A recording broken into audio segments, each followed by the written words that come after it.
सबको जय मसीह की। जय मसीह की। आइए हम प्रार्थना करते हैं और आपकी सभा की शुरुआत करते हैं। हमारे प्रिय प्रभु यीशु मसीह, हम धन्यवाद करते हैं, आपकी महिमा आपकी स्तुति आराधना करते हैं परमेश्वर। और धन्यवाद प्रभु आज के इस खूबसूरत दिन के लिए जो आपने हमारे जीवन में दिया परमेश्वर। और आज पिता आपकी आराधना स्तुति करने के लिए हमें सहायता करें, मदद करें, अगुवाई करें पिता। और जो भी इस समय हम आराधना करेंगे प्रभु यीशु मसीह, उसके द्वारा आपको ही मान और महिमा मिले पिता। इसी हमारे और पिता परमेश्वर, आज की जो भी एक्टिविटीज़ है परमेश्वर, सभी को हम आपके पवित्र हाथ में सौंपते हैं प्रभु। आप ही अगुवाई करिए और इन सारी एक्टिविटीज़ के द्वारा प्रभु सिर्फ और सिर्फ आपको ही मान और महिमा मिले, मुझे प्रार्थना करते हैं। आप ही हमारी सहायता करना, आपकी सभा को आशीर्वित करें, हर एक जरूरत को आप पूरा करना परमेश्वर। धन्यवाद करते हैं, प्रार्थना यीशु मसीह के नाम से मांगते हैं, आमीन। तो आइए हम अपने स्थानों पर खड़े होते हैं और परमेश्वर की आराधना के लिए इस गीत को गाएंगे। विश्वास योग्य यीशु, भरोसेमंद हुआ।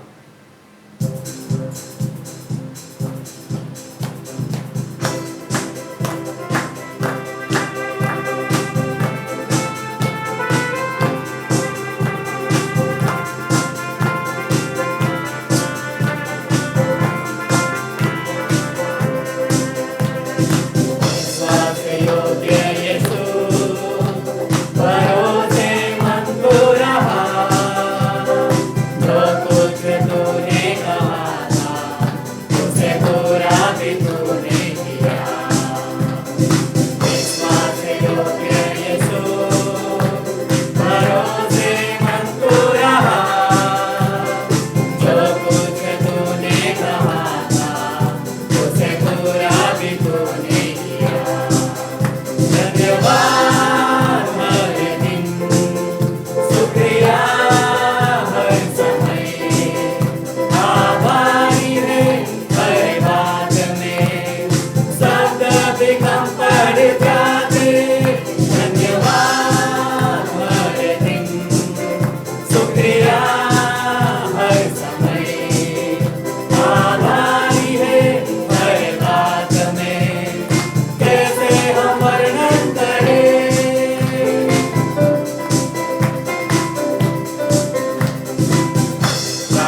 बिना परमेश्वर को जुदा करके धन्यवाद।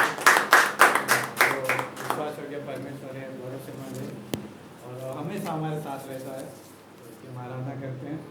तो आइए कोई गीत गाएंगे, अद्भुत सामर्थ से भरा यीशु नाम, और इसके गीत के द्वारा परमेश्वर की महिमा करेंगे।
संगति में है आनंद पार, सारे दुख और डर का होता है निदान, उसकी संगति में है आनंद पार। वो प्रभु है वो राजा है, यीशु ख्रिस्त प्रभुओं का प्रभु है।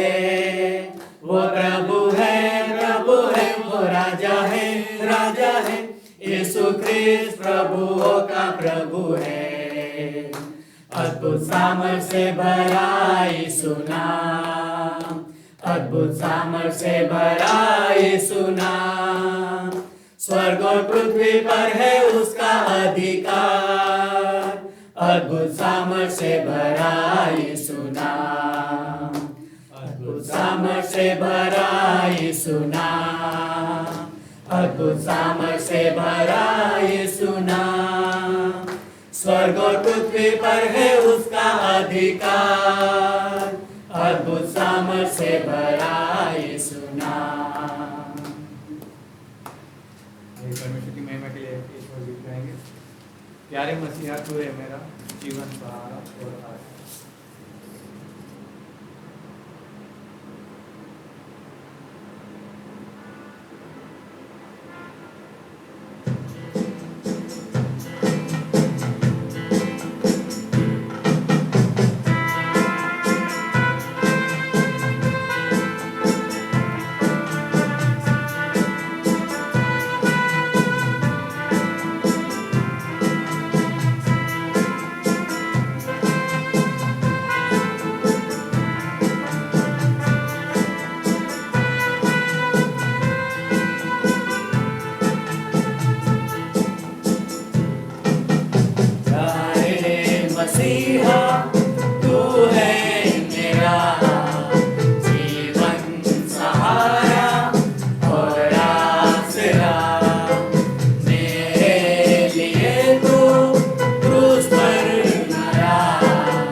हम आपकी महिमा करते हैं, आपके नाम को ऊंचा उठाते हैं। हम किसी लायक नहीं थे प्रभु, लेकिन आपके बहुमूल्य रक्त ने हमारे पापों को क्षमा किया, उसके द्वारा परमेश्वर आपने हमें बहुमूल्य बनाया, आपके लायक बनाया प्रभु, ताकि हम आज यहाँ पे खड़े होकर आपकी आराधना कर सकते हैं, आपकी स्तुति कर सकते हैं परमेश्वर। आपके प्रेम और अनुग्रह के लिए हम धन्यवाद करते हैं। धन्यवाद देते हैं पिता परमेश्वर, धन्यवाद करते हैं, धन्यवाद करते हैं।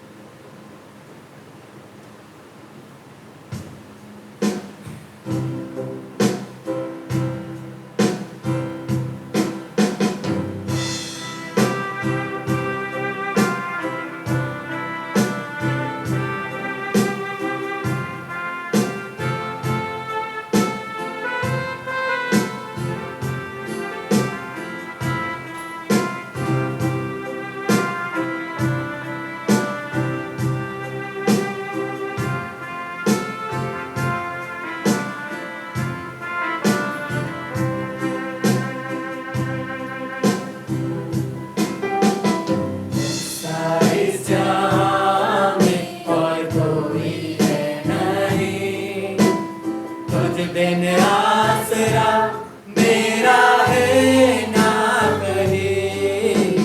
रहूं तेरी बाहों में प्रियतम मेरे, तू ही मेरा सर्वस्व यीशु मेरे।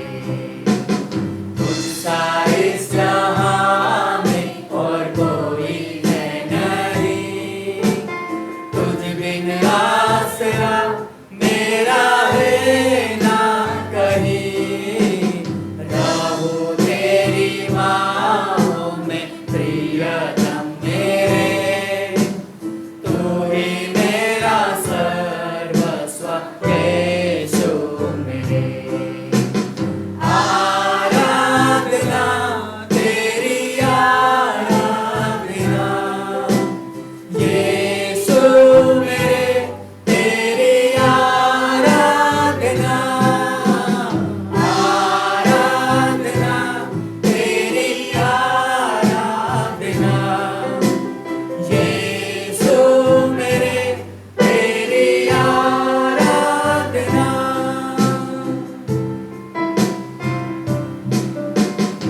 अर्पण करता हूँ खुद को हाथों में तेरे, धो दे मुझको तू प्रभु वचनों से तेरे।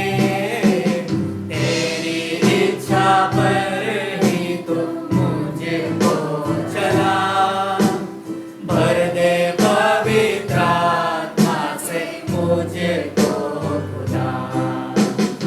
अर्पण करता हूँ खुद को हाथों में तेरे, धो दे मुझको तू प्रभु वचनों से तेरे।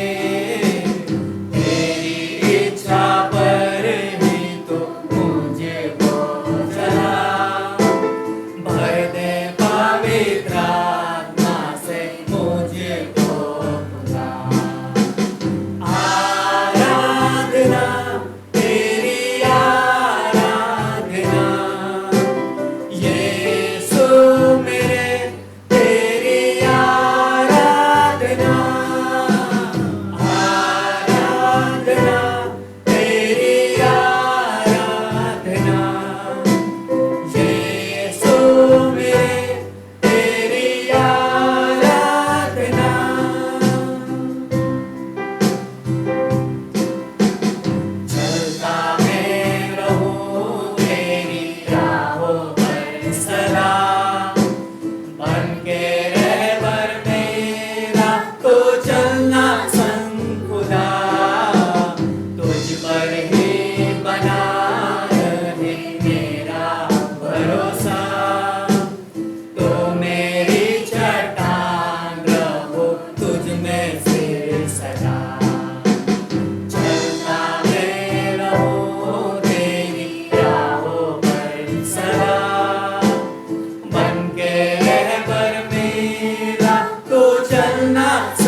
धन्यवाद देते हमारे जीवित और महान परमेश्वर पिता।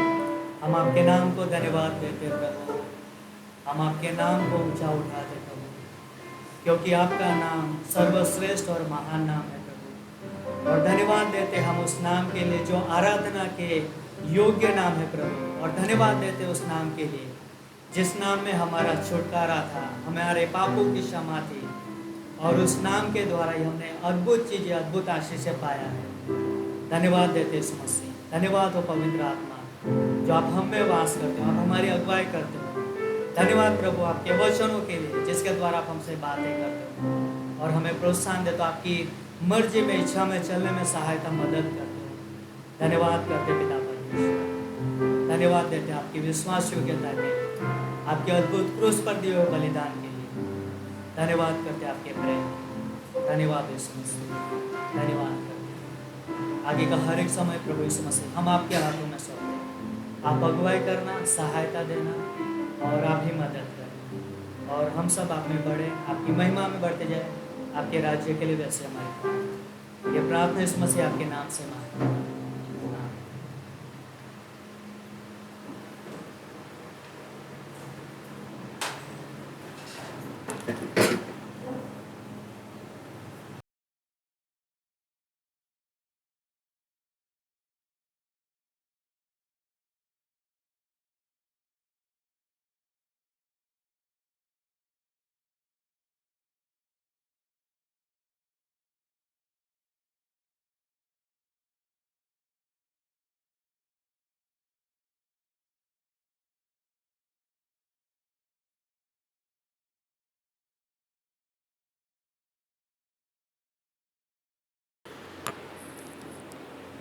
ओके, सबको जय मसीह की। तो आप सभी का स्वागत है ग्रेटर ग्रेस कलीसिया में। तो कुछ सूचना इस प्रकार से कि जो आने वाला जो रविवार है 24 तारीख को, नेक्स्ट संडे जो है, तो वो जो सभा है वो यहाँ जालोद में नहीं रहेगी, है ना। हम एक ही सभा करेंगे और वो कुशलगढ़ में हम जाएंगे। यहाँ से पूरा चर्च कुशलगढ़ जाएंगे और वहाँ पे हम यहाँ से 9 बजे यहाँ से निकलेंगे और वहाँ पे लगभग 10:30-11 बजे हम सभा शुरू करेंगे।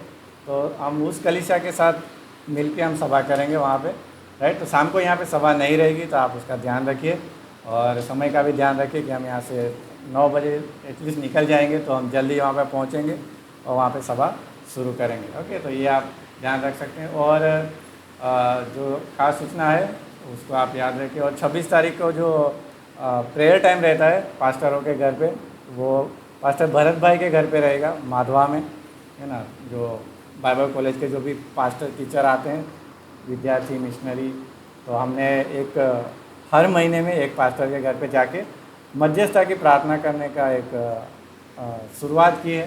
तो इस महीने का जो 26 तारीख आएगा, मंगलवार रहेगा, तो उस दिन हम पास्टर भरत भाई के घर पे माधवा में हम प्रार्थना में मिलेंगे। उसका जो समय रहेगा दोपहर को 3 बजे से लेकर 6 बजे तक होगा। अगर आप जुड़ना चाहते हैं, आना चाहते हैं, तो आप उसमें आप हिस्सा ले सकते हैं। आप हमसे कांटेक्ट करिए और हम आपको आने का हम गाइडेंस बताएंगे। तो ये है प्लीज़ कुछ सूचना है मुख्य जिसको आप याद रखिए। और मुंबई कॉन्फ्रेंस भी है अक्टूबर में 9 तारीख से लेके 13 तारीख तक। अगर आप में कोई इच्छुक है, आप आना चाहते हो, तो आप हमसे बात करिए, है ना। हम आपको ज़्यादा डिटेल हम देंगे, ट्रेन टिकट का और रहने का खर्च सारा हम आपको बताएंगे। अगर आपकी इच्छा है तो आप ज़रूर हमसे मुलाकात कर सकते हैं। ओके, तो ये कुछ सूचना है जिसको हम याद रख सकते हैं। तो अभी हम संदेश में जाएंगे। भेंट का संदेश रहेगा दान के विषय में। तो हम वचन पढ़ने के लिए निकालते हैं भजन संहिता उसका 24वां अध्याय, भजन संहिता 24 और उसकी पहली पंक्ति पढ़ेंगे।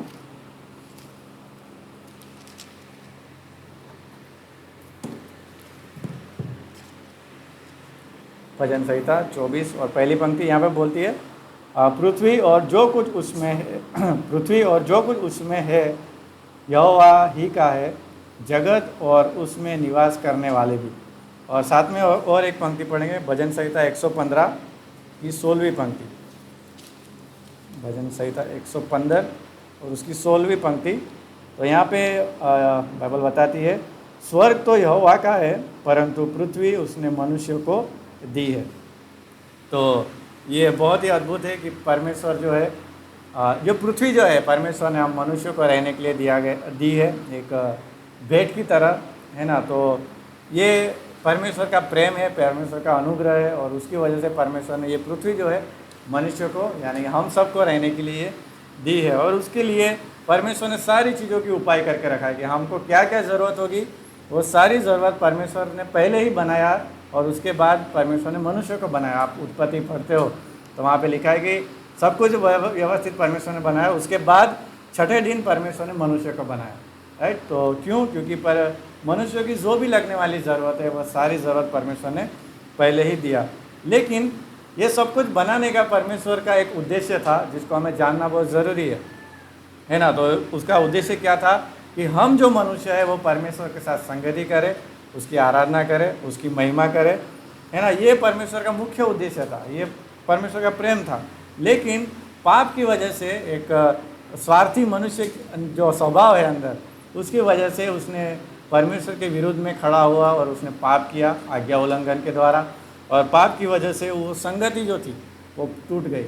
और उसके बाद हम जानते हैं कि मनुष्य जो है हमेशा परमेश्वर से दूर ही होता गया, वो कभी परमेश्वर के पास नहीं आया। लेकिन परमेश्वर मनुष्य के पास आया ताकि वो संगति करना चाहता है, राइट। मनुष्य के साथ, हम लोगों के साथ वो संगति करना चाहता है। और इसलिए पाप से छुड़ाने के लिए परमेश्वर ने अपना एकलौता पुत्र प्रभु यीशु मसीह आज से 2025 साल पहले इस धरती पे भेजा। हमने क्रिसमस भी मनाते हैं, राइट।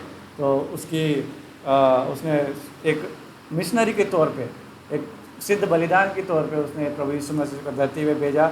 वो क्रूस पे हम सभी मनुष्य के पापों के लिए मारा गया, उसको गाड़ा गया, और वो तीसरे दिन मृत्यु में से जी उठा। और जो कोई उस पर विश्वास करता है वो उद्धार पाता है, वो पापों की क्षमा पाता है, राइट। और वो वापस परमेश्वर की संगति में जुड़ जाता है, और वो प्रभु यीशु मसीह अपना कार्य पूरा करके आज स्वर्ग में है, परमेश्वर के दाहिने हाथ बैठा हुआ है। लेकिन ये जिम्मेदारी परमेश्वर ने अब कलीसिया को सौंपा है, राइट। कौन सा? कि तुम जाकर सुसमाचार प्रचार करो, खोए हुए प्राणों को बचाओ। क्योंकि आज दुनिया में बहुत सारे ऐसे लोग हैं जो यीशु मसीह के बारे में नहीं जानते, अगर जानते भी है तो भी उसको एक उद्धारकर्ता के रूप में नहीं जानते, है ना। कि प्रभु यीशु मसीह ने उनके लिए क्या किया ये नहीं जानते। लेकिन हम जो कलीसिया में मौजूद है, हम विश्वासी है, हम जानते हैं कि प्रभु यीशु मसीह ने क्या किया है।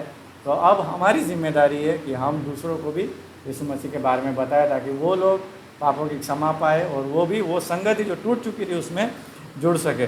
तो ये सुसमाचार एक स्थान से दूसरे स्थान पे ले जाने के लिए कुछ ज़रूरतें लगती है, और वो ज़रूरतें जब हम दान दसवांश ये कलीसिया में लाते हैं उसके द्वारा वो पूरी होती है। जैसे पौलुस भी बारे में हम जानते हैं कि वो अलग अलग स्थान में जाके मिशनरी यात्रा लेता था, कलीसिया की स्थापना करता था, लेकिन वो अपने आप से नहीं कर पाता था। लेकिन वो कलीसिया को सिखाता था कि तुम लोग क्या करो, मिशन कार्य के लिए दान दो, दसवांश दो। और उसके द्वारा पौलुस क्या करता था, अलग अलग स्थान में जाता था, सुसमाचार प्रचार करता था, कलीसिया स्थापना करता था और प्राणों को जीतता था। तो वैसे ही आज भी हमारे पास ये मौका है कि हम अपना दान दसवांश परमेश्वर के भवन में लाए और उस मिशन कार्य के लिए अपना योगदान दें। तो जब भी हम अपना दान परमेश्वर के सम्मुख लाते हैं तो उसमें प्रेम होना चाहिए, स्व इच्छा होनी चाहिए और आदर होना चाहिए, राइट। हम इसलिए नहीं देते कि हम परमेश्वर से कुछ पाना चाहते हैं, लेकिन हम इसलिए देते हैं कि खोए हुए प्राणों तक सुसमाचार पहुंच सके। तो परमेश्वर ने हमें जो भी दिया है हम उसी में से देते हैं, क्योंकि हमने वचन पढ़ा कि पृथ्वी जो परमेश्वर ने हमें दी है ना। किसने दिया? परमेश्वर ने दिया है। तो इसलिए हमारे पास जो भी है वो परमेश्वर का ही है, और उसी में से हम परमेश्वर के कार्य के लिए आज दान दसवांश के रूप में भेंट चढ़ाएंगे। ओके, तो इस वचन के द्वारा प्रभु हम सभी का आशीष करें। तो आइए हम प्रार्थना करते हैं। और प्रभु परमेश्वर, हम धन्यवाद करते हैं, आपकी महिमा करते हैं। और प्रभु हम आने वाले दान दसवांश को आपके हाथ में सौंपते हैं, और हम जानते हैं प्रभु कि ये जो हमारे पास है सब कुछ ये हमारा नहीं है, लेकिन परमेश्वर आपके अनुग्रह से हमें मिला हुआ है।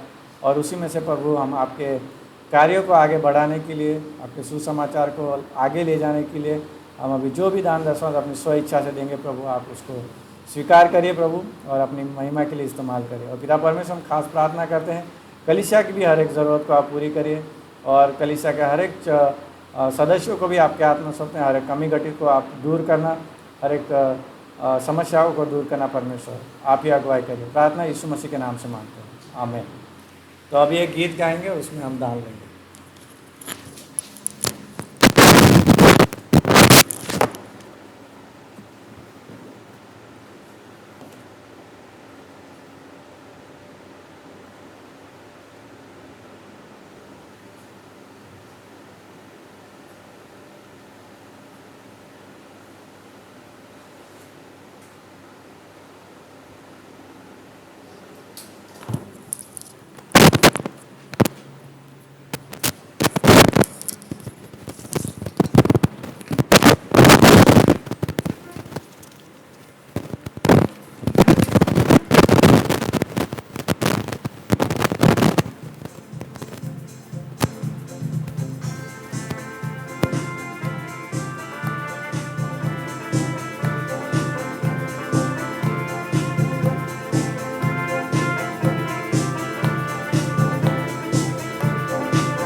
सा पालनहारा तारणहार। इस जहां में कोई ना तुझसा पालनहारा तारणहार। ईश्वर का परमेश्वर है तो दया और कृपा से भरा हुआ। ईश्वर का परमेश्वर है तो दया और कृपा से भरा हुआ।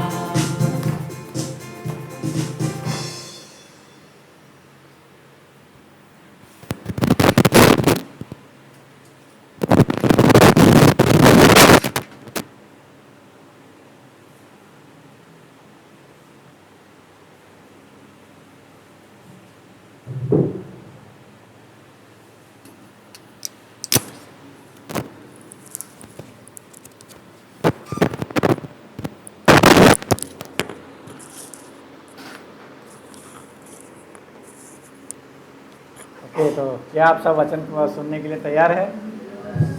तो अद्भुत समय रहा अभी तक और आगे भी अद्भुत समय रहेगा, क्योंकि अब हम परमेश्वर के वचन को सुनने वाले हैं, है ना। तो परमेश्वर हमारी सहायता करेगा और अपने हृदय को तैयार करके बैठिए, राइट, क्योंकि परमेश्वर हमसे अपने वचन के द्वारा बातें करना चाहता है। तो आज का जो वचन है वो कनु भाई हमारे बीच में लेके आएंगे। तो कनु भाई का हम जोरदार ताली के साथ स्वागत करते हैं।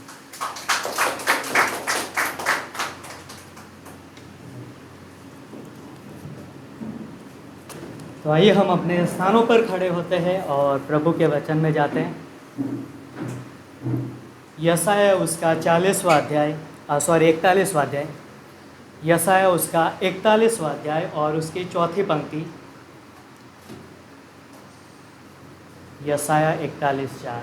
और यहाँ पर अद्भुत लिखा है इस तरीके से, किसने यह काम किया है और आदि से पीढ़ियों को बुलाता आया है।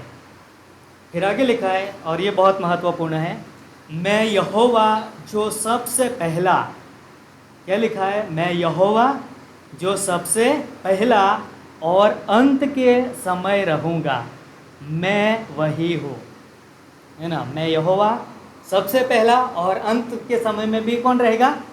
वो ही रहेगा, है ना। मतलब ये एक परमेश्वर का स्वभाव है।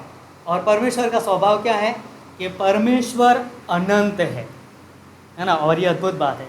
और एक पंक्ति पढ़ते हैं, 1 तीमुथियुस उसका 6वां अध्याय, 1 तीमुथियुस उसका 6वां अध्याय और 16वीं पंक्ति,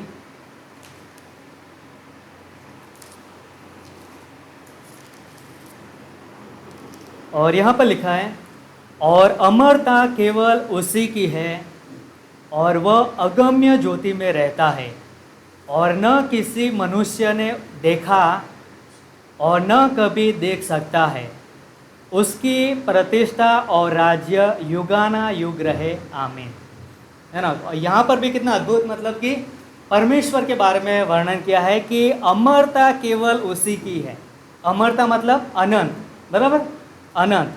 अमरता केवल उसी की है और वह अगम्य ज्योति में रहता है। अद्भुत है, न किसी मनुष्य ने देखा और न कभी देख सकता है।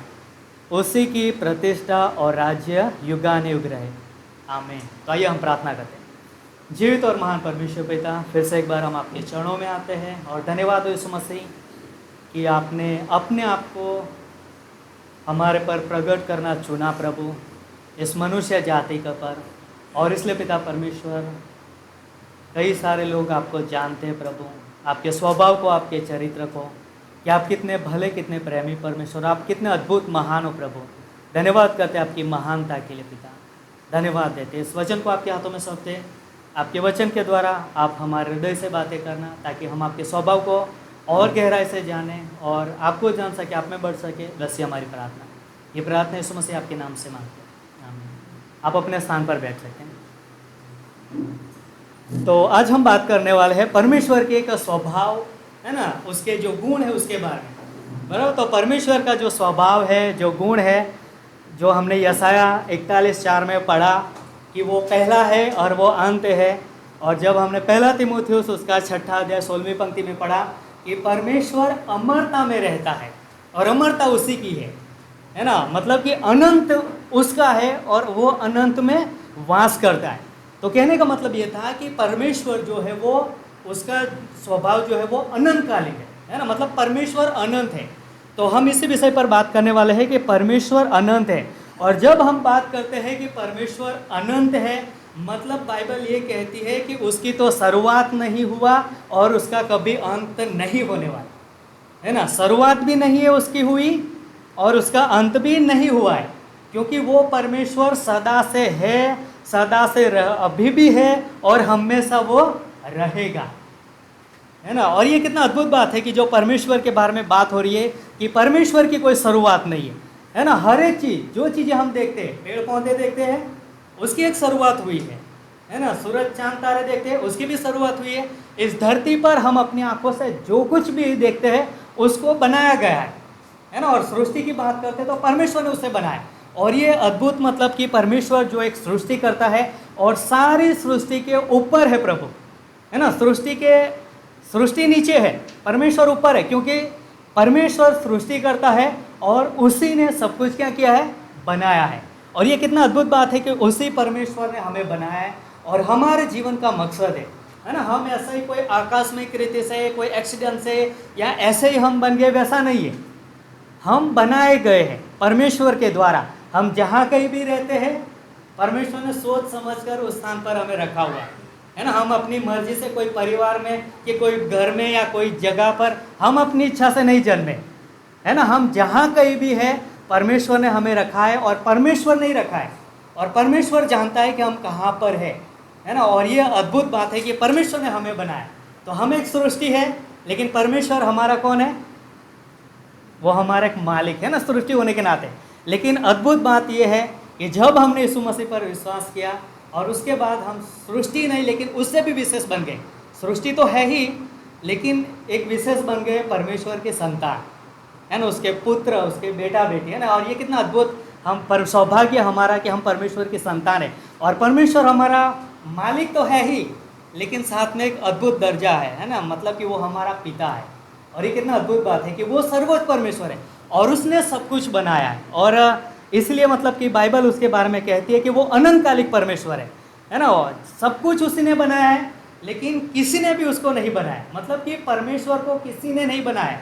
परमेश्वर अपने आप में ही मतलब कि वो अनंत है, मतलब कि वो, उसकी कोई शुरुआत ही नहीं है और उसका कोई अंत ही नहीं है। मतलब वो है, था और हमेशा रहेगा, है ना। और इसलिए वो अद्भुत है। तो अद्भुत बात है कि जब हम परमेश्वर के बारे में बात करते हैं तो वो सारी सृष्टि में उसका ही अधिकार है, परमेश्वर का ही। और उसकी वजह से सारी चीज़ों को वो नियंत्रित रखता है ना। नियंत्रित रखता है मतलब कि कोई भी चीज़ मतलब कि उसके ज्ञान के बाहर नहीं होती। मतलब कि हाँ, मानो कि हमारे जीवन में कोई चीज़ घट रही है ना, किसी चीज़ से हम गुजर रहे हैं, कोई तकलीफ हो, समस्या हो, हम सोचते हैं कि ये नहीं जानते हैं, वो नहीं जानते हैं ना, मेरी हालात, मेरी परिस्थिति क्या है। लेकिन परमेश्वर को सब कुछ पता है ना, वो सब कुछ जानता है। कोई भी बात उससे छुपा हुआ नहीं है और सारी चीज़ें उसके नियंत्रण में, मतलब कि उसको पता है ना, वो जानता है, वो चीज़ें होने देता है। कई बार ये भी सवाल होगा कि ऐसा हमारे साथ ही क्यों होता है, ऐसा ये सवाल भी हो सकते हैं। लेकिन हमें परिस्थितियों की ओर नहीं देखना है, हमें परमेश्वर की ओर देखना है ना, उसके अनंत स्वभाव की ओर देखना है कि वो अनंत स्वभाव में कितना महान है ना, कितना भला है। तो जब हम परमेश्वर की ओर देखते हैं तो हम अपनी परिस्थितियों को, हम अपने दुखों को, हम अपनी तकलीफ़ों को भूल जाते है ना, क्योंकि परमेश्वर ही है जो हमें हर्ष और आनंद लेके आता है ना। परमेश्वर ही है जो हमारे एक अच्छा सच्चा रिश्ता है और वो अनंत परमेश्वर है जो अनंत में वास करता है और वो अनंत परमेश्वर है। और उस परमेश्वर ने जब मनुष्य को भी बनाया तो अनंत के लिए बनाया, और जब उसने बचाया तब भी अनंत के लिए बचाया। और हमें पता है कि दो चीज़ें अनंत है, एक तो है ना, यीशु मसीह पर विश्वास करते हैं तो अनंत अनंत के लिए वो अनंत अनंत के लिए स्वर्ग में रहेंगे ना परमेश्वर के साथ। यदि कोई यीशु मसीह पर विश्वास नहीं करते तो वो अनंत अनंत के लिए नरक में रहेंगे, है ना। तो दो चीज़ें, लेकिन कहने का मतलब कि अनंत परमेश्वर है ना, तो अद्भुत है। और जब हम बात करते हैं कि सारी चीज़ें उसके नियंत्रण में है ना, उसके बाहर नहीं है। तो जब हम परमेश्वर के बारे में बात करते हैं कि वो अनंत है, उसने ही सब कुछ बनाया है, तो सारी चीज़ें उसके नियंत्रण में।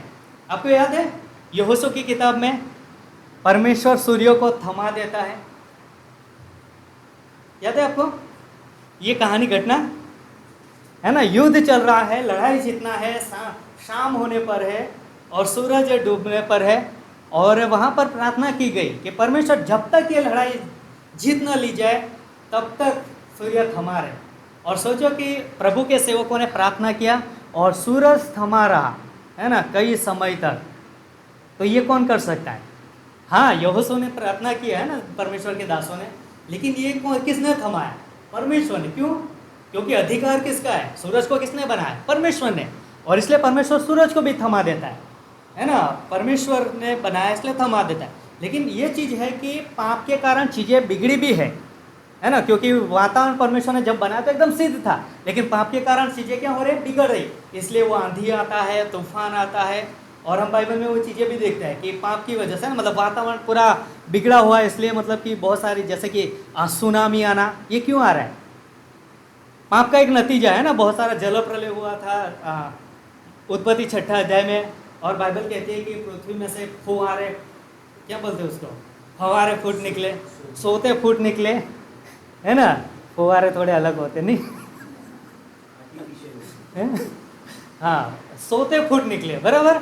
और सोते फूट निकले, और क्या बोलते हैं उसका जो वातावरण है, मतलब पूरा आकाश भी खुल गया, ऊपर से पानी, नीचे से सोते फूट निकले, मतलब बहुत कुछ हो रहा है ना? तो जिसकी वहाँ से वो सारी चीज़ें बैलेंस, मतलब वो सब चीज़ें बिगड़ा, और उसकी वजह से हम देखते हैं कि ये चीज़ें होता है ना, सुनामी आना, तूफान आना, सब वातावरण पूरा बिगड़ गया है, क्योंकि पाप का परिणाम है, बराबर।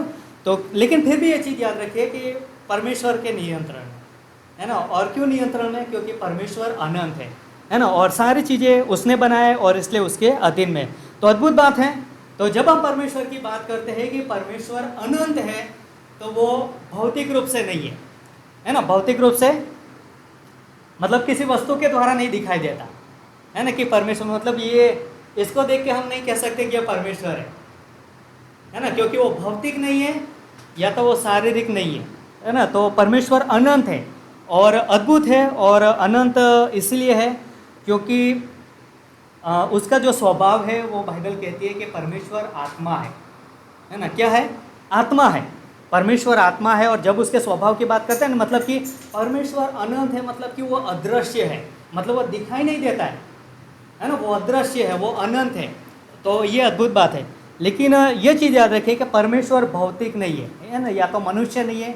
लेकिन परमेश्वर, जैसे कि मनुष्य को हम देखते हैं तो उसके हाथ पैर आँख सब होता है, तो परमेश्वर का ऐसा नहीं है ना। बाइबल जब हम पढ़ते हैं तो वहाँ पर हमें ये चीज़ें भी मिलेगी ना। परमेश्वर अपने कानों से हमारी प्रार्थना को सुनता है ना। परमेश्वर की आंखें हैं, वो हमसे हमारी ओर देखता है ना। वो ध्यान लगाता है, वो हमारे साथ चलता है। तो उसका मतलब ये नहीं है कि परमेश्वर का भी पैर होंगे, है ना। उसका मतलब ये नहीं कि उसकी भी आंखें हैं। लेकिन ये क्यों कहा गया?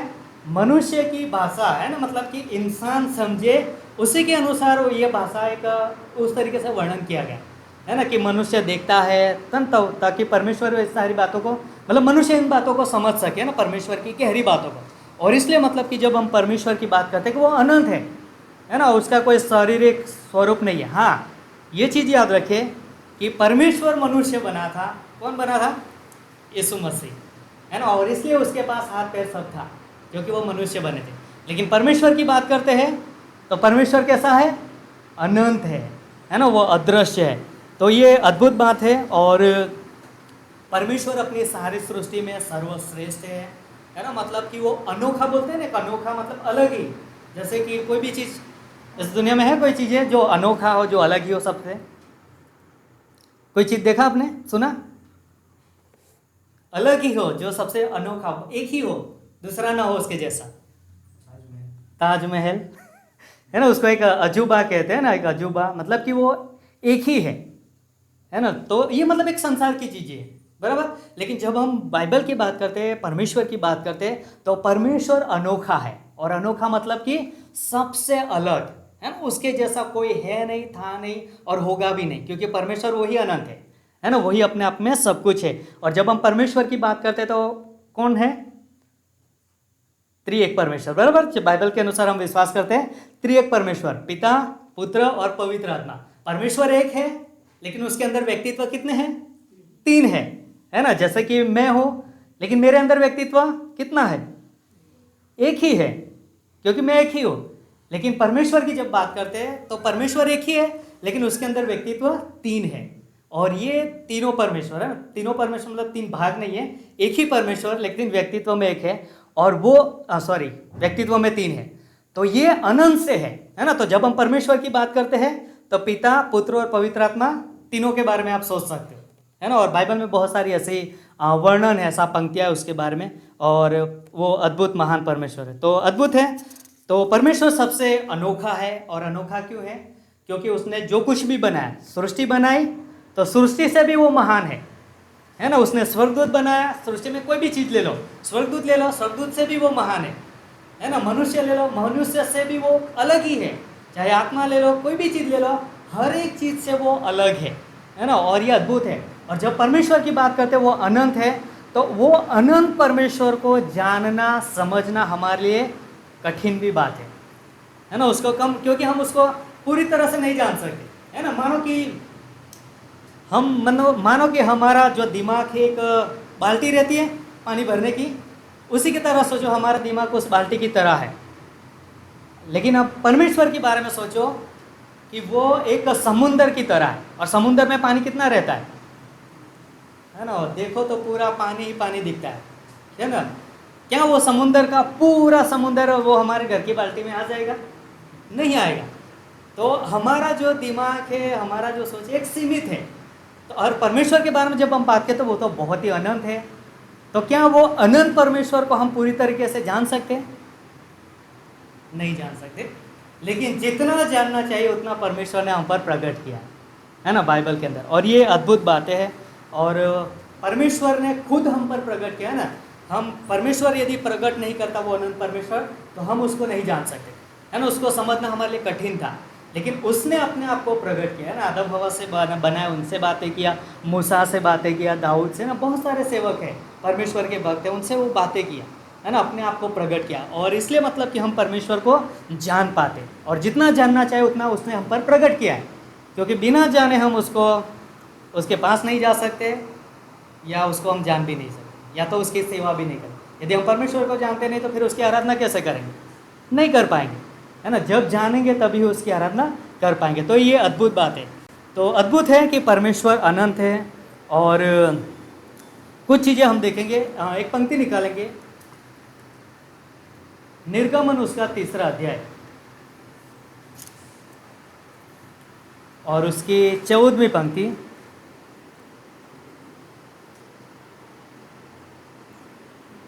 आप 13वीं पंक्ति से पढ़ते हैं, क्योंकि कुछ चीज़ें हैं समझने के लिए। तो यहाँ पर लिखा है, मूसा ने परमेश्वर से कहा, है ना। कौन कह रहा है? मूसा। आपको याद है, इजराइल प्रजा मिस्र देश की गुलामी में है, परमेश्वर उनको छुड़ाना चाहता है। और परमेश्वर किसको बुलाता है? जलती झाड़ियों में मूसा को दर्शन दिया, और परमेश्वर उनसे बातें कर रहा है, उनको मिस्र देश भेज रहा है छुड़ाने के लिए। लेकिन मूसा बहाना बना रहा है, और परमेश्वर, मूसा ने जो जो बातें रखी परमेश्वर के सामने उसका जवाब दिया। तो यहाँ पर कुछ चीज़ें मूसा परमेश्वर के सामने रख रहा है और परमेश्वर उसका जवाब देता है। तो 13वीं पंक्ति में लिखा था कि मूसा ने परमेश्वर से कहा कि जब मैं इजराइलियों के पास जाकर उनसे यह कहूँ कि तुम्हारे पितरों के परमेश्वर ने मुझे तुम्हारे पास भेजा है, तब यदि वे तुझसे पूछे कि उसका नाम क्या है, यदि वे मुझसे पूछे कि उसका नाम क्या है, तब मैं उसको क्या बताऊं, है ना। मूसा के पास एक सवाल है, यदि मैं वहाँ पर गए इजराइल प्रजा के पास, और वहाँ के जो पुरनिया है ना, बड़े जो अगुवे हैं, यदि उन्होंने पूछा कि तुझे किसने भेजा है ना, उसका नाम क्या है, फिर परमेश्वर एक नाम देता है। आगे 14वीं पंक्ति में, परमेश्वर ने मूसा से कहा, मैं जो हूँ सो हूँ।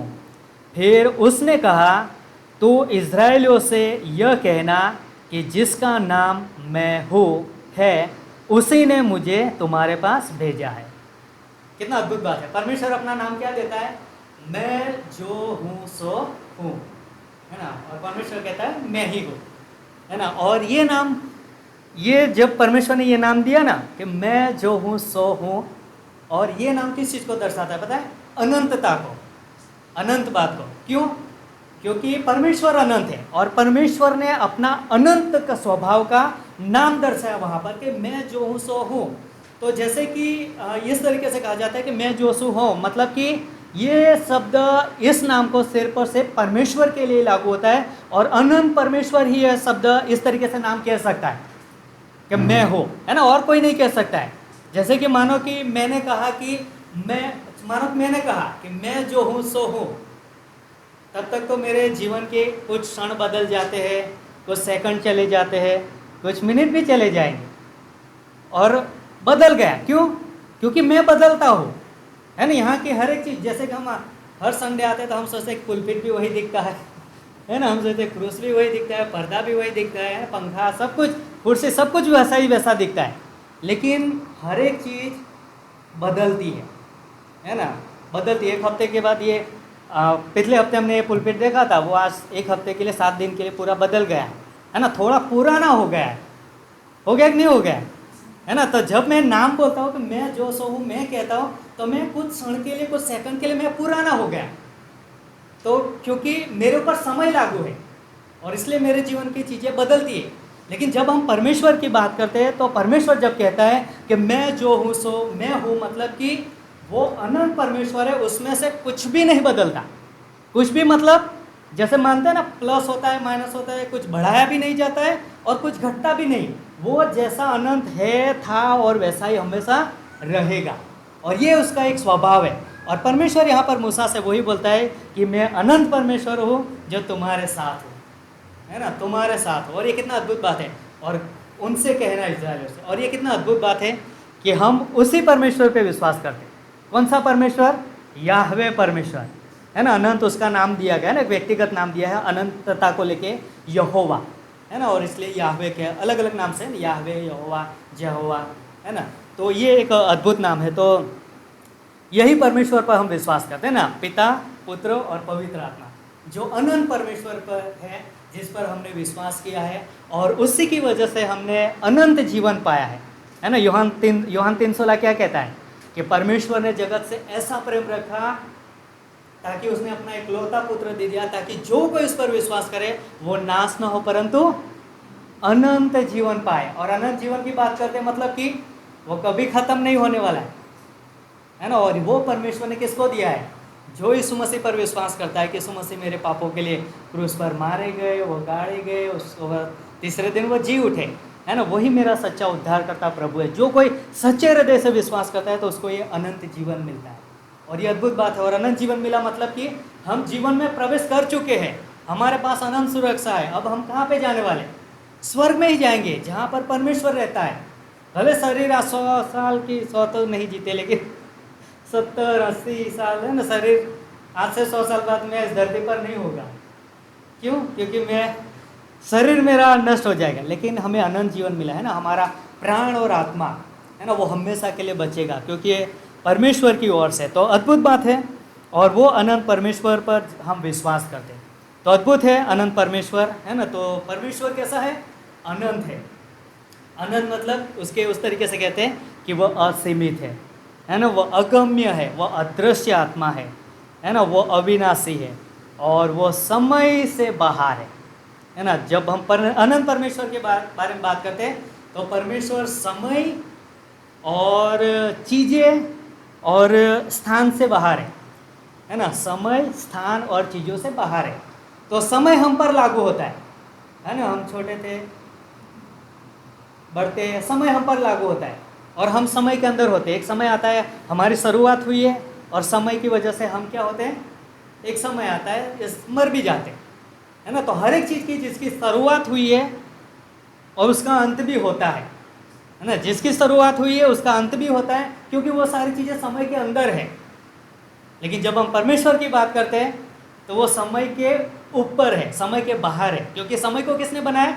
उसने बनाया, है ना। उत्पत्ति पढ़ते हैं, पहला अध्याय, दूसरा अध्याय, सूरज, चांद, तारे, उजाला, सब कुछ क्यों बनाया? समय के लिए, उजाला देने के लिए, लेकिन एक समय है ना, ऋतु, मौसम के लिए बनाया।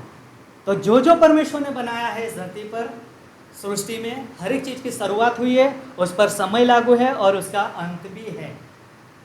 लेकिन परमेश्वर का अंत नहीं है, क्योंकि वो कैसा है? अनंत है ना। और अद्भुत यह स्वभाव है कि वो अनंत है, और इसलिए समय उसके लिए कोई मायने नहीं रखता, वो समय से बाहर है ना। समय हम पर लागू होता है। तो ये अद्भुत बात है। और जब हम स्थान के बारे में बात करते हैं तो परमेश्वर कोई स्थान में समा नहीं सकता। क्या वो अनंत परमेश्वर, क्या कोई से स्थान के अंदर वो समा सकता है, रह सकता है, आ सकता है ना? एक यशाया उसका 66वां अध्याय और 1 से 2 पंक्ति पढ़ते हैं, वहाँ पर भी बहुत अद्भुत बात लिखी है। यशाया उसका 66वां अध्याय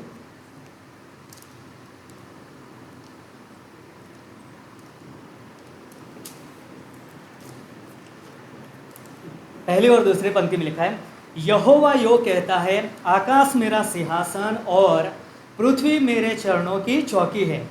तुम मेरे लिए कैसा भवन बनाओगे और मेरे विश्राम का कौन सा स्थान होगा? यहोवा की यही वाणी है, ये सब वस्तुएं तो मेरे ही हाथ की बनाई हुई है, सो ये सब मेरे ही है, परंतु मैं उसी की ओर दृष्टि करूँगा जो दीन और खेदित मन का हो और मेरा वचन सुनकर थर थर आता हूँ। है ना? तो कितना अद्भुत बात है कि परमेश्वर जो है स्थान के अंदर भी सीमित नहीं है ना? तो उसको कोई घर बनाकर उसको उसमें नहीं रख सकते, क्योंकि वो तो अनंत है। अनंत मतलब कि उसका कोई ऐसा नहीं, हम मानो कि हम अनंत नहीं है ना, मतलब शारीरिक तौर से हम अनंत नहीं है, इसलिए हमारे वर्ष होते हैं ना, हम 70 वर्ष, 60 वर्ष, 80 वर्ष, 30 साल, है ना, ये हमारे पर वर्ष लागू होता है। हम किसी से पूछते हैं आप कितने साल के हो, तो कोई बताए मैं 30 साल का हूँ, है ना, कोई बोलता है मैं 50 साल का, क्योंकि हम सब समय में हैं। लेकिन परमेश्वर की बात करते हैं तो उसका कोई 70 साल या 2000 साल या 5000 साल, ऐसा मतलब उसका ये उम्र नहीं है। वो कैसा है? अनंत है, मतलब कि गिनती उस पर लागू होती ही नहीं है। वो अनंत है, मतलब कि शुरुआत ही नहीं है, अंतिम नहीं है, तो फिर गिनती कैसे लागू होगी?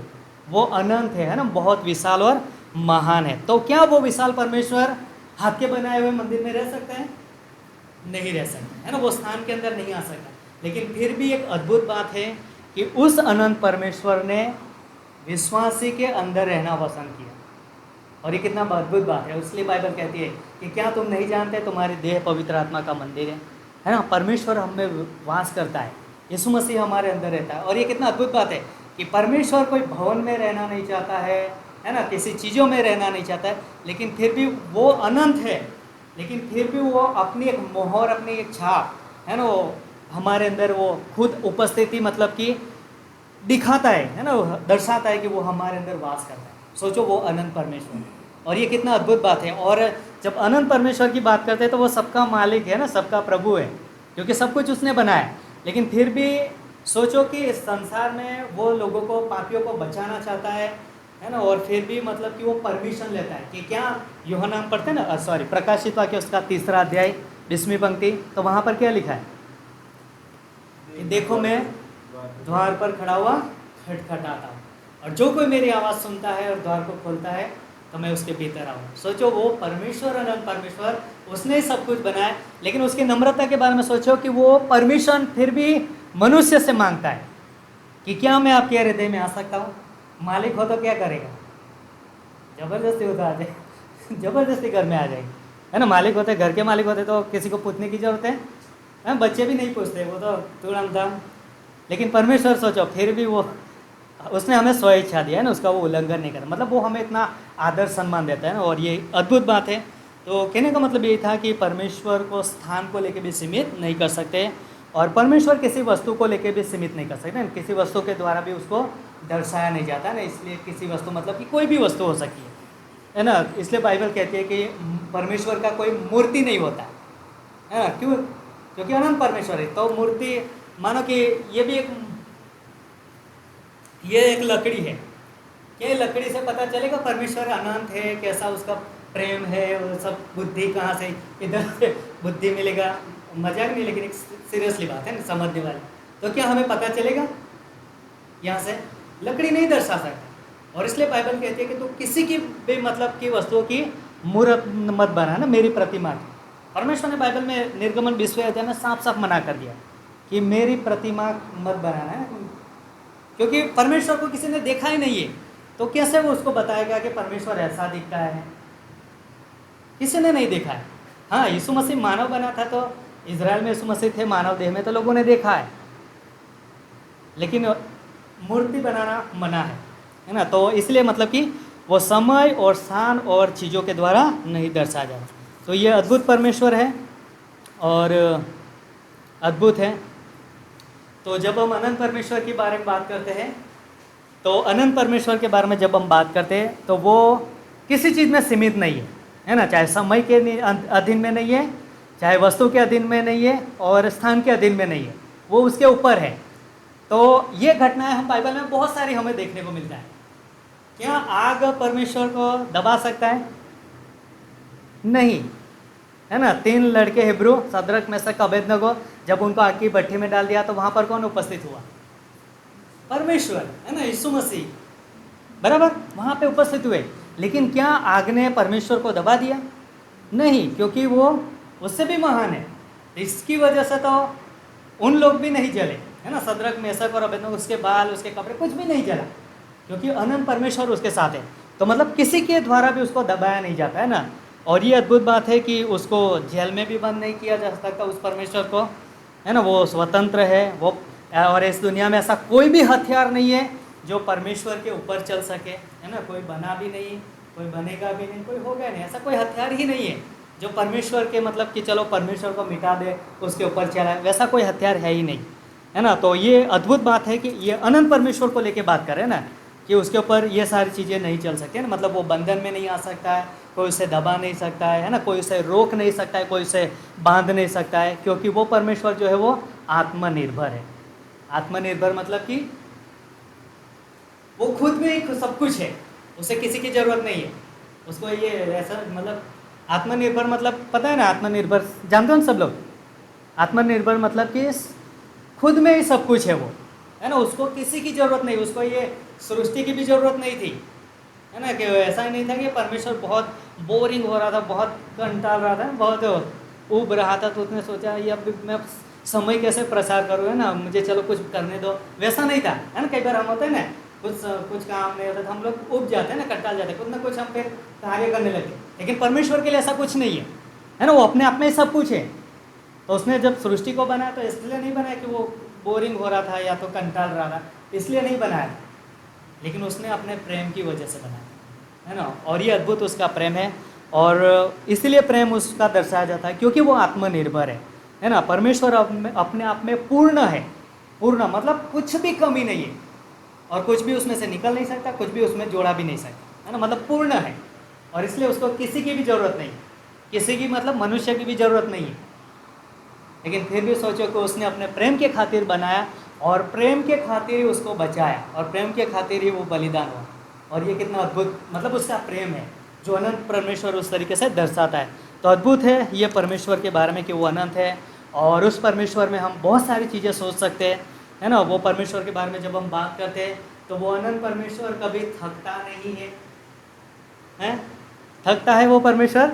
वो कभी नहीं थकेगा, है ना। वो कभी थकेगा नहीं, है ना। मनुष्य थक जाएगा क्योंकि वो अनंत नहीं है, लेकिन परमेश्वर अनंत है, और उसकी वजह से वो कभी थक नहीं जाता है ना। वो परमेश्वर कभी सोता नहीं है, वो हमेशा जागरूक रहता है।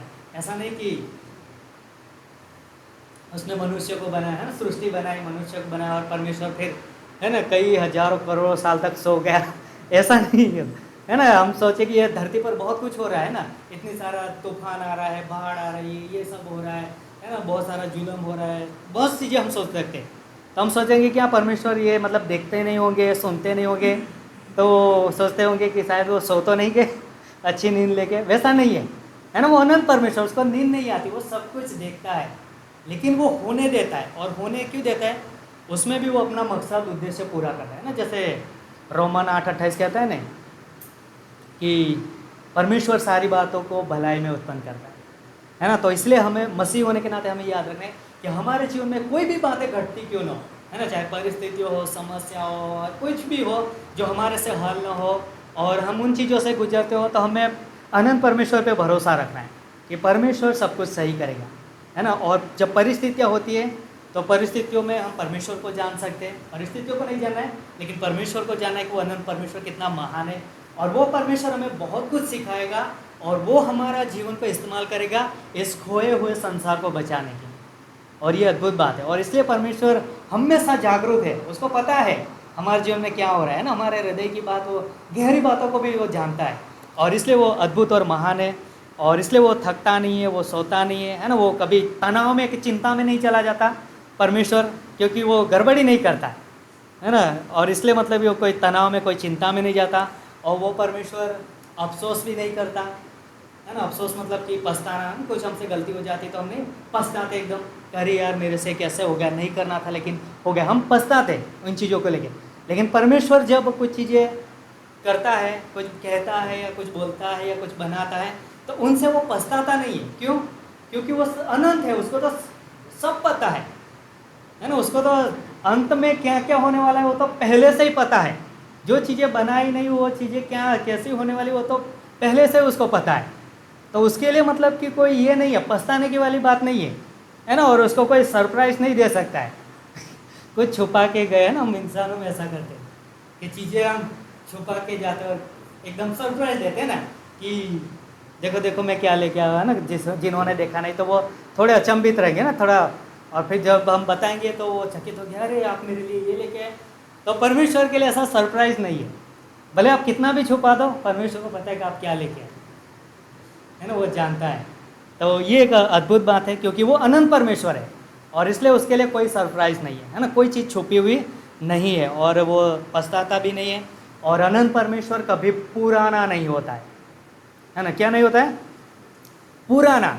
हम पुराने होते हैं ना, बच्चे छोटे बहुत अच्छे दिखते हैं, जब बड़े होते तो है ना, बड़े होते हैं थोड़ा चेहरा वो सब है ना, तो पुराने होते हम लोग है ना। हर एक चीज़ घर भी बनाते बहुत नया सुंदर दिखता है, फिर कुछ साल चले गए फिर पुराना हो जाता है, फिर पत्थर भी ऊपर से ठड़क देकर नीचे गिरने लगता है ना, पुराना होता है।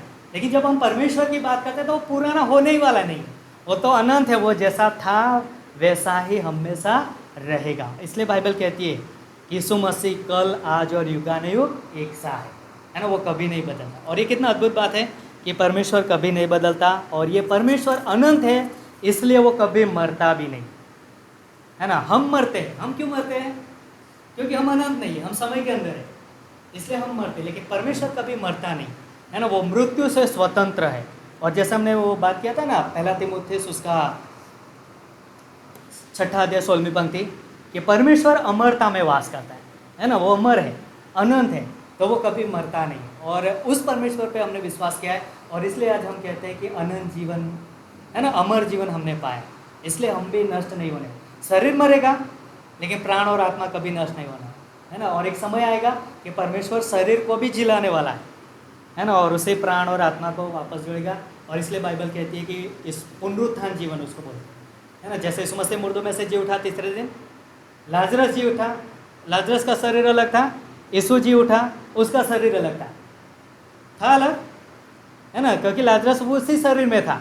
लेकिन जब यीशु मसीह जी उठे तो उसके पास महिमावान देती है ना, वो दीवार के आर पार जा सकती है, उसमें भूख भी नहीं लग सकते, उसमें कोई बीमारी कुछ भी नहीं, कोई आंसू नहीं, कोई तकलीफ नहीं है ना, वो एकदम सिद्ध संपूर्ण। उसी तरह मतलब यीशु मसीह ने कहा पुनरुत्थान में हो, तो वो ये अनंत की बात करे है ना, पुनरुत्थान, और वही शरीर हमें दिया जाएगा। हमारा शरीर मरा उसको भी जिलाया जाएगा और उसको पुनरुत्थान दे दीजिए। और ये कितना अद्भुत बात है, क्योंकि ये अनंत परमेश्वर ये सब अनंत चीज़ें करता है ना, और उस पर हम विश्वास करते हैं। तो ये अद्भुत बात है कि वो अनंत परमेश्वर कभी किसी चीज़ को भूलता नहीं है। यदि उसने आपसे कोई वादा किया है तो वो नहीं भूलेगा है ना, उसने कहा कि मैं आपसे प्रेम करूँगा, वो करता ही रहेगा है ना। यदि हम अविश्वास योग्य हो जाए, लेकिन वो विश्वास योग्य ही बना रहेगा, उसका वो स्वभाव है ना। तो अद्भुत बात है कि वो अनंत परमेश्वर कभी बदलता नहीं है, वो कभी भूलता नहीं है ना, वो कभी डगमगाता नहीं है। और अनंत परमेश्वर के बारे में जब हम उसके स्वभाव के बारे में बात करते हैं ना, परमेश्वर के स्वभाव के बारे में कि वो विश्वास योग्य है, और विश्वास योग्यता के बारे में मानो कि बहुत सारे स्वभाव है ना, 27 गुण है उसके अलग अलग। वो विश्वास योग्य है, वो धर्मी है, वो पवित्र है ना, वो बुद्धिमान है, वो प्रेमी है, वो सामर्थी है, वो सर्वज्ञानी, अलग अलग उसके बहुत सारे गुण हैं। लेकिन जब हम एक गुण के बारे में, मतलब सभी गुण उसका है लेकिन सभी गुण अनंत है ना, तो जब हम विश्वास योग्यता के बारे में बात करते हैं कि परमेश्वर विश्वास योग्य है, तो परमेश्वर विश्वास योग्य मतलब कि उसने जो कुछ भी कहा है तो वो करेगा, क्योंकि उसके अपने अनंत स्वभाव में कहा है और वो उसे पूरा ही करेगा। उसको पता है कि आप इतने दिन के बाद, इतने साल के बाद आप पाप करने वाले हो तो उसने जो कहा है क्या उससे वो मुकर जाएगा कि नहीं चलो अभी इसने तो पाप कर दिया, अब मैं वापस जाता हूँ ना, उससे प्रेम नहीं करूँगा, ऐसा होगा? नहीं होगा। उसने कहा है मतलब कि उसको पता है कि ये आगे पाप करने वाला है, लेकिन फिर भी परमेश्वर ने कहा। क्यों कहा? क्योंकि उसको वो प्रेम करता है, उसका स्वभाव है, और इसलिए उसने अपने अनंत स्वभाव में कहा है, और उसकी वजह से वो विश्वास हो गया कि वो कहे हुए बातों से वो बदलता नहीं है ना। हम बदल सकते हैं अपनी परिस्थितियों समस्याओं को लेके, लेकिन परमेश्वर कभी बदलता नहीं, क्योंकि वो विश्वास योग्य है। तो चाहे हमें कोई भी स्थान में हो, हम समय के अंदर है, हम कोई भी समय में हो, कोई भी स्थान में हो, कोई भी बातों में हो, लेकिन परमेश्वर वहाँ पर भी विश्वास योग्य रहेगा। और ये अद्भुत बात है कि परमेश्वर विश्वास योग्य है, और इसका स्वभाव भी मतलब बदलेगा नहीं, है ना। उसका वचन नहीं बदलेगा, उसके वादे नहीं बदलेंगे। तो अद्भुत परमेश्वर है, और अद्भुत परमेश्वर होने के नाते वो अद्भुत अद्भुत काम भी करता है ना। बाइबल में हम पढ़ते हैं तो जैसे कि 2 मछली है ना, अंत में 2 मछली और कितनी रोटी थी? 5, है ना। कई बार इसमें कंफ्यूज हो जाते हैं, 5 मछली बोलते हैं, 2 रोटी बोलते हैं, फिर बोलते हैं कि रोटी ज़्यादा होगी अरे मछली ज़्यादा होगी, रोटी कम पड़ेगी। लेकिन 5 रोटी है और 2 मछली है। तो स्वाभाविक दृष्टि से हम समय के अंदर है, तो हमारा सोच क्या रहेगा? इसमें से कितने लोग खा सकते हैं? एक ही व्यक्ति, है ना, एक ही व्यक्ति खाएगा। ज़्यादा 2 व्यक्ति अब भूख लगा तो थोड़ा थोड़ा भूख मिटाने के लिए 2 लोग खा सकते हैं, बराबर। और वहाँ पर बाइबल कहते हैं कि वहाँ पर 5000 पुरुष थे। कितने पुरुष थे? 5000। अब सोचो कि उनके पत्नियाँ या तो बच्चे, स्त्री और बच्चों को लेके गिनती करो तो 15,000 से भी ज़्यादा हो सकता है ना। लेकिन आप ये सोचिए कि 2 मछली 5 रोटी यदि सबको बांटा जाए तो कितना कितना हिस्सा आएगा, है ना। राई जीरा का आधा भी अन्न, राई कैसे बता, ऐसे मुंह में रखते जिभ में चिपक जाएगा, वो तो अंदर जाएगा ही नहीं। लेकिन सोचो कि परमेश्वर अनंत परमेश्वर है, मतलब वो चमत्कार भी कैसे करता है? अनंत की तरह, है ना। इसलिए उसने 2 मछली और 5 रोटी में से 15,000 जितने लोगों को खिलाया उसने, है ना। और ये कितना अद्भुत है कि वो उस तरीके से काम भी करता है ना। चाहे हमारे जीवन में हो, परिवार में हो, हमने उस पर विश्वास किया, हम उसके संतान हैं, और हमारे जीवन में कोई भी चीज़ें असंभव नहीं है ना। इसलिए हम उस परमेश्वर पर विश्वास करते हैं कि हमारे लिए असंभव चीज़ें हैं, लेकिन परमेश्वर के लिए असंभव नहीं है ना। वो अनंत परमेश्वर है और वो कुछ भी कर सकता है। हाँ, एक चीज़ नहीं करता है। वो क्या नहीं करता? कोई बता सकता है? परमेश्वर ने सब कुछ बनाया, लेकिन एक चीज़ नहीं बनाया। परमेश्वर सब कुछ कर सकता है, लेकिन एक चीज़ जो वो नहीं कर सकता।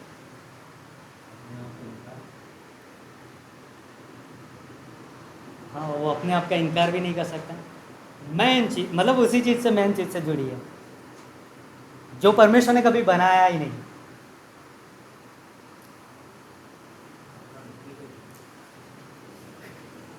पाप।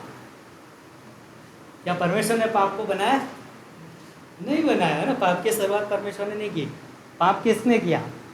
लूसीफर ने, है ना। उसने परमेश्वर की आज्ञा न मान के उसने पाप किया, है ना। तो इसलिए पाप की शुरुआत हुई, है ना। वो पाप लूसीफर में पाया गया, उसने आदम में बोया, और वही पाप फिर पूरे मानव जाति में फैल गया। उसी पाप को छुड़ाने के लिए कौन आया? यीशु मसीह आया।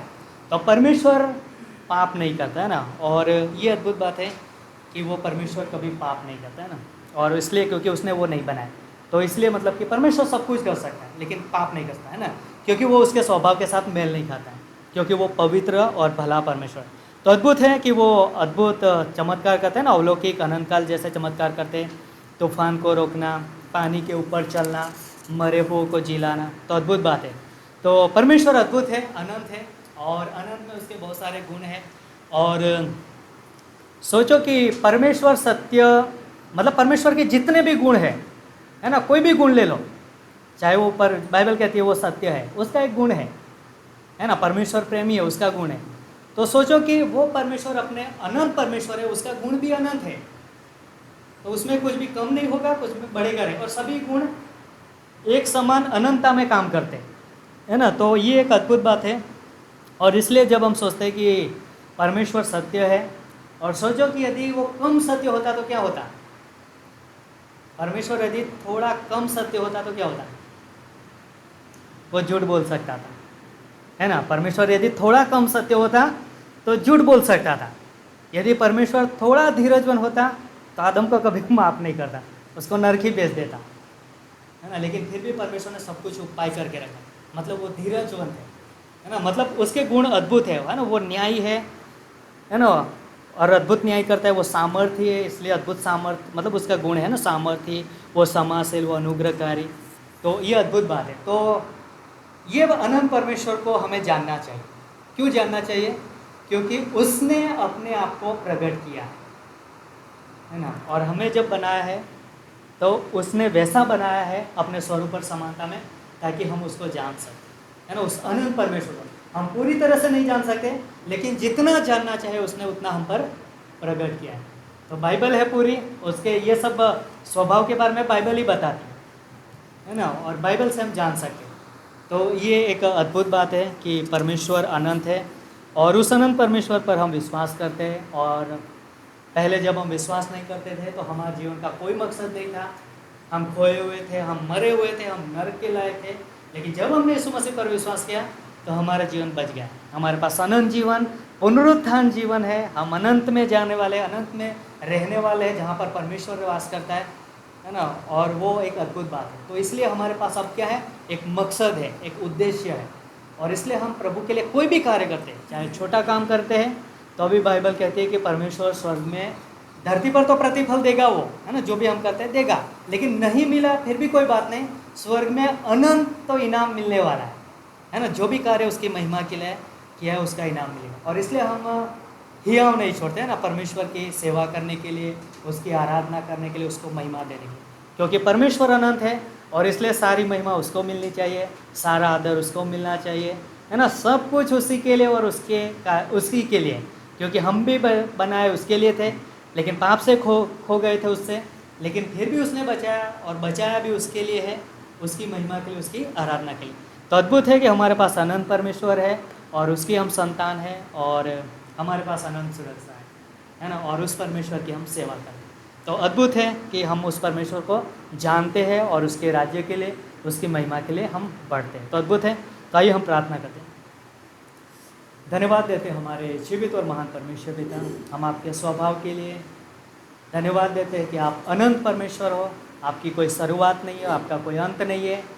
और इसलिए पिता परमेश्वर, सारा अधिकार, सारा हक सारी चीज़ों पर है, हमारे पर है, हर परिस्थितियों पर है। और इसलिए आप परिस्थितियों को भी बदलते हो, समस्याओं को भी बदलते हो। और धन्यवाद हो यीशु मसीह कि आपने पाप, जो हमारी सबसे बड़ी समस्या थी, उसको भी आपने बदलने के लिए अपने जीवन का बलिदान दिया। और उस पवित्र बलिदान के द्वारा, पवित्र लहू के द्वारा आपने हमारे पापों की कीमत चुकाया, ताकि जो कोई आप पर विश्वास करे वो अनंत जीवन पा सके। धन्यवाद देते हैं आपके अद्भुत प्रेम के लिए, आपके अनुग्रह के लिए, और आपके अद्भुत अनंत स्वभाव के लिए धन्यवाद देते हैं। ये प्रार्थना यीशु मसीह आपके नाम से मांगते हैं।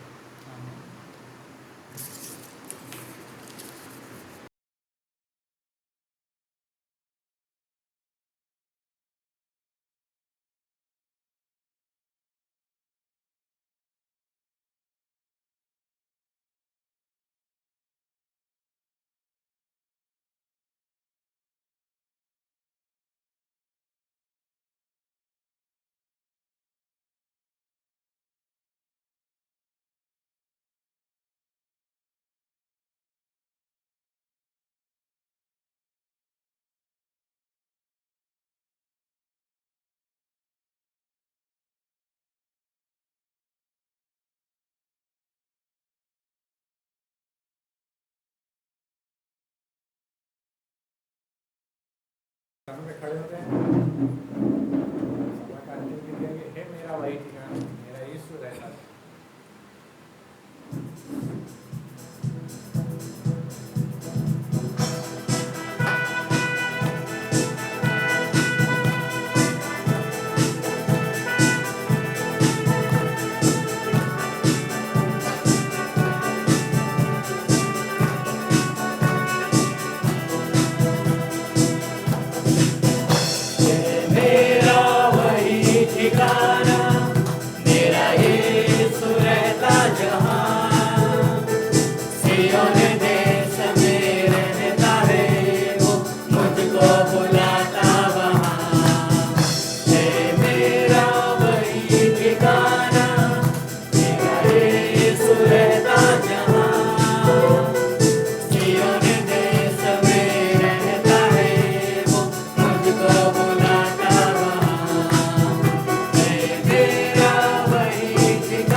प्रार्थना करते हैं उस अनंत परमेश्वर से।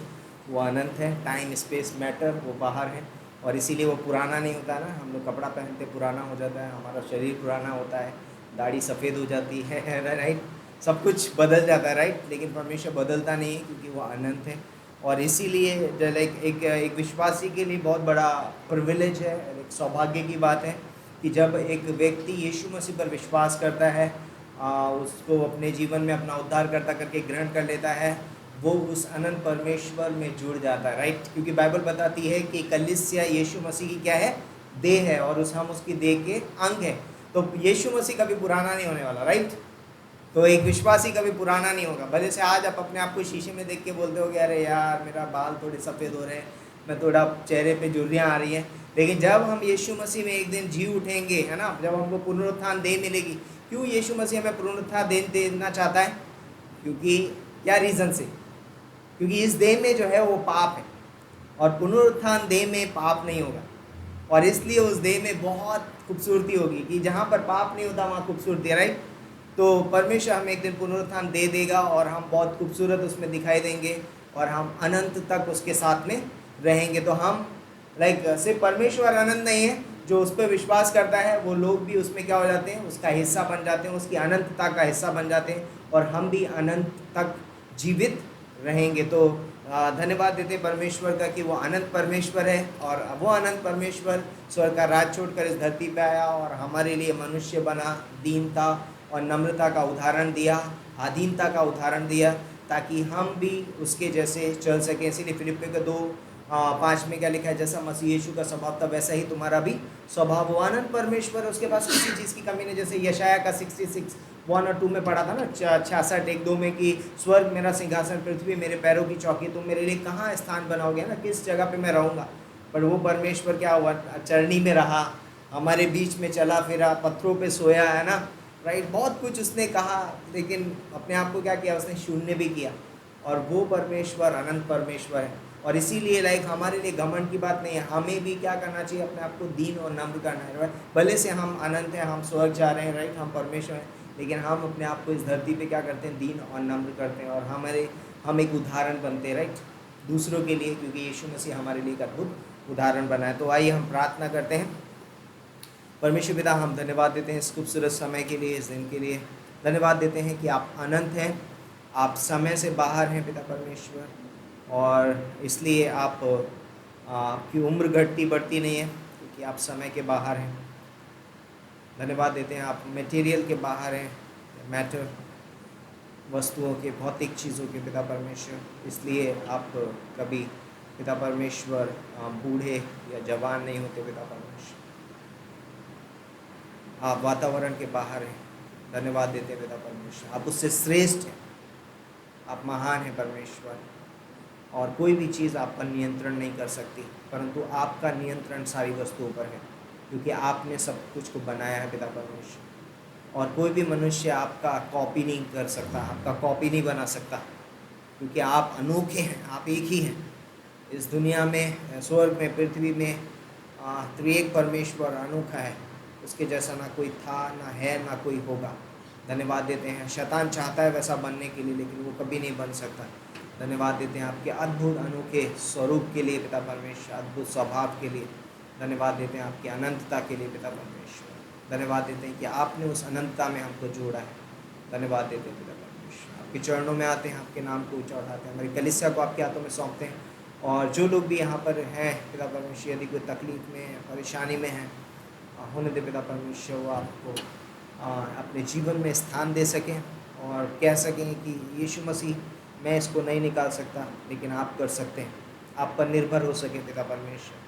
हम प्रार्थना करते हैं उन लोगों के लिए, आप उनकी ज़रूरतों को पूरा कीजिए, चाहे वो फिज़िकल हो, स्पिरिचुअल हो, और या फिर पिता परमेश्वर मानसिक रूप से हो पिता परमेश्वर, या धन दौलत के हिसाब से हो पिता परमेश्वर। हर एक ज़रूरतों का आप पूरा कीजिए, इसी हम प्रार्थना करते हैं। हम प्रार्थना करते हैं इस वीडियो को जो लोग देख रहे हैं पिता परमेश्वर, होने दे पिता परमेश्वर, आप उनसे व्यक्तिगत रूप से बातें करना और उन्हें जानने दीजिए कि आप उनसे प्यार करते हैं, और आपने अपने पुत्र प्रभु यीशु मसीह को उनके पापों के लिए उस क्रूस पर मरने के लिए भेजा, और वो मारे गए, गाड़े गए और तीसरे दिन जी उठे, और आज स्वर्ग में विराजमान है, वो जीवित परमेश्वर हैं और एक दिन हमें लेने आने वाले हैं।